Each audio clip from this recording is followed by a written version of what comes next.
Now on Denver 7 News at 7 a.m. on Local 3, mixed messages after a federal judge struck down mask mandates for transit. Where you still need to cover up this morning. Plus, a dispensary opening in Denver is paving the way for social equity in the marijuana industry.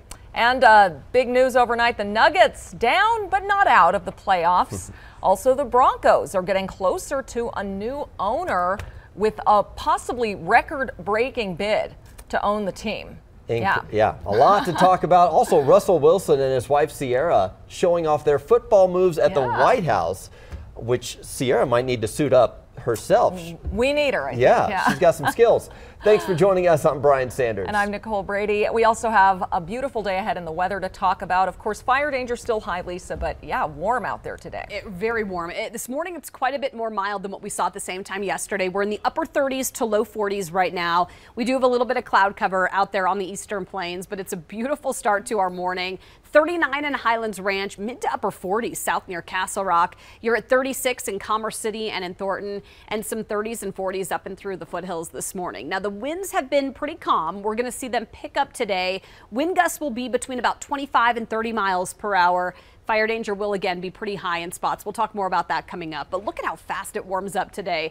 Your fresh air forecast, we're going to be at about 60 degrees by 10 o'clock, 70 by noon, and then we're going to hit highs near 80 here over the northeastern corner of the state, closer to 90 to the southeast, 50s and 60s in the mountains. Coming up, we'll take a look at the weak cold front that's going to hit tonight. We have another one this week, and that one's stronger. So details on our Super 7 Day coming up. Huge construction delays up to the north as I was watching as a couple of the construction vehicles were going northbound I-25 and holding traffic behind them. They were blocking both lanes and slowly going north up past Berthoud and up towards this construction up by Johnson's Corner. From the camera up there right now, you can see how two lanes are just full of traffic trying to go north very slowly. They were working their way north, and so hopefully when they get those lanes open and clear, we'll see more free-flowing traffic. But it's again another construction delay, and you can see the delay right now at over 45 minutes trying to get from at least the Berthoud area and maybe even down to Longmont on up towards Loveland. Right now you do have some heavy traffic at some of those usual spots around town for us here this morning. No other major issues for us north, south, east, or west on or off the highways. Just that very typical heavy traffic around town.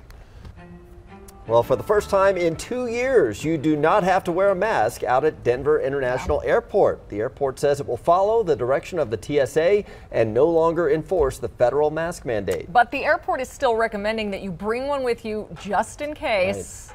That's probably good advice anywhere you go. Let's get you caught up, though. Last week, the CDC extended the mask mandate for transit, including airports, till May 3rd. The agency said it needed more time to study rising COVID cases. Yesterday, though, on the day the mandate was supposed to expire, a federal judge in Florida declared it unlawful. So safe to say it has led to a lot of confusion in a lot of places. Let's bring in Denver 7's Christian Lopez live out at the airport this morning for a closer look at the decision to drop the mask mandate and what it means if you're flying today. Christian. Yeah, good morning, guys. And it actually feels weird not wearing a mask inside the airport because we've just been used to it for so long. And the airport is no longer requiring them, but some people we've seen this morning are still choosing to wear them. It's been about 50-50.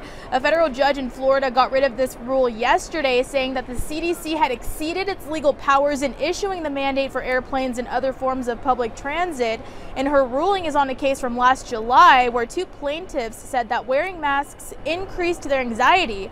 And while the Biden administration considers what it's going to do next, the TSA says it won't enforce this mandate. But the CDC, on the other hand, is still recommending that travelers cover their faces. All major airlines, including Denver-based Frontier, were quick to drop the requirements yesterday. And this is actually something many airline CEOs had been campaigning for weeks. And passengers we talked to today had mixed feelings. Really not too surprised. I think everyone is hoping that we're done with this. Hopefully most people get vaccinated. Hallelujah. About time, for sure. Yeah, about time. As long as you're otherwise healthy and you're not flying sick, you know, it's time. It's time. And the airport is still recommending that you carry a mask with you because the policy could vary depending on the airline or the destination. And this order also applies to buses, trains, and other forms of public transportation. And I'll let you know where that stands coming up in the next half hour. Live from the airport this morning, I'm Christian Lopez, Denver 7.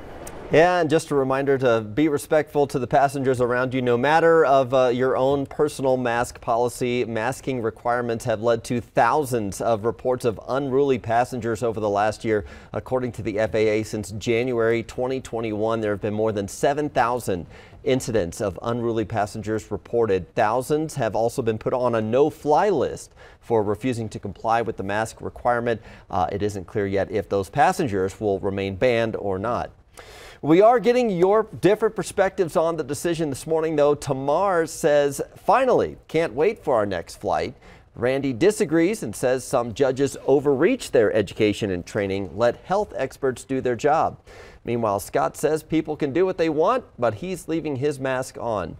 You can join our conversation right now on our Denver 7 Facebook page or by emailing 360@thedenverchannel.com. Well, tonight, for the first time, the group tasked with monitoring Aurora's police and fire departments is opening up to the public in a town hall. Colorado's Attorney General is giving the city's police and fire departments 2 years to make major changes in how they operate.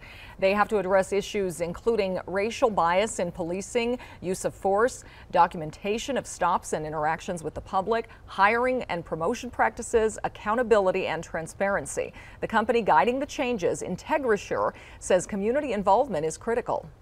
These town hall meetings, along with the Community Advisory Council, are going to be our eyes and ears on the streets of Aurora in order to report back to us whether or not the reforms which are being enacted by APD and AFR are in fact being felt on the streets of Aurora. So you can attend the town hall in person tonight at the Aurora Municipal Center or watch online at auroramonitor.org. You can also go to that website to apply for the Community Advisory Council. Well, there's a lot to digest for Denver sports fans this morning. The Nuggets and Avalanche both lost, but we are getting closer to having a new owner for the Broncos. Here's Denver 7 Sports Director Lionel Bienvenu. Hello there and welcome to Denver 7 Sports. And the Nuggets faced a must-win situation on Monday night. Game 2 of their series against Golden State. In reality, that's not exactly true. There are 31 teams in the NBA playoffs that have come back to win a series after being down 0-2, including the 1994 Nuggets. So, was this really a must-win? Yeah, it was. The Nuggets would have no chance to come back and win 4 in a row over the Warriors if they lost this game. Nikola Jokic and the Nuggets had to be more aggressive. They were early. Joker got to the line 3 times in the first half and scored 16 tough and gritty points in that first half. Nuggets by 11. The intensity was turned up a notch. Joker and Curry got into it after Gary Payton Jr. patted Joker on the butt. That's not allowed, apparently. Then the Warriors went on a 26-8 run to close the first half. Steph and 57-51 Golden State at the break. The second half, oof, ugly as it gets. Klay Thompson in the corner. Then Steph Curry. Nikola Jokic was ejected late in the game. It's just too much for Golden State. They won by 20 points and take a 2-0 series lead, headed to Denver for Game 3 on Thursday. Now to the Avalanche against the Caps at Ball Arena. With a win, the Avs would reach 118 points and tie the 2001 team for most points in a season in franchise history. In the third, Arturi Lehkonen forced the puck into the net along with the goalie's leg. It was tied 2-2. But the Caps scored shortly thereafter, and they won it 3-2. So the Avs' 9-game win streak was snapped, and they're still at 116 points with 5 games to go in the regular season. Rockies and Phillies at Coors Field. Here's the good news of the night. No score, bottom 6, until Charlie Blackmon took a big cut. Blackmon's delight! 453 feet into the Phillies' bullpen. His first homer of the season. Then in the 7th, Randall Grichuk, the new guy, with insurance runs. That scored 2, and the Rockies got the win, 4-1. They're now 7-3 on the season. To the Broncos now, in an ownership update for you. Finally, Troy Rank has confirmed that the process has moved into round 2, and there are 5 ownership groups that are finalists. The leader of the pack is Rob Walton. of the Walton family, who owns Walmart and Sam's Club. He's worth nearly $70 billion, the 11th richest man in the United States. His bid is expected to be around $5 billion, which would be the most ever for an American sports franchise. Remember, the Broncos Trust has to accept the offer from the highest bidder.